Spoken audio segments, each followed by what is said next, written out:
শুভেন্দু বাবু, আপনি যে বলেছেন বাংলাদেশ দখল করবেন, আপনি 3বার জন্ম নিলেও আমার এই বাংলার মাটিকে দখল করতে পারবেন না।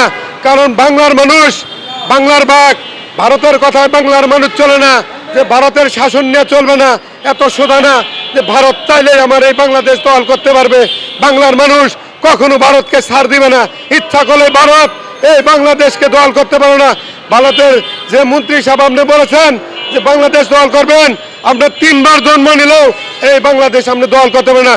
বাংলাদেশের মানুষ এখন সচেতন, বাংলাদেশের আইনের মানুষও এখন সচেতন, বাংলাদেশ পুলিশ রয়েছে সচেতন, বাংলাদেশ আর্মি সচেতন রয়েছে, বাংলাদেশ আইন চালানো সচেতন রয়েছে। আমি জানি এরা যে নিরাপত্তা দিচ্ছে, বাংলাদেশকে কোনো দেশ ঘেরাও করতে পারবে না, সে শক্তি বাংলাদেশ, এই বাংলাদেশের মানুষ রেখেছে, বাংলাদেশ পুলিশ প্রশাসন রেখেছে, বাংলাদেশ সেনাবাহিনী রয়েছে। আমি নিজে রিক্সা চালায় দেখেছি, তারা করুণ অবস্থানে রয়েছে, কাউকে দখল করতে দেবে না ইনশাল্লাহ।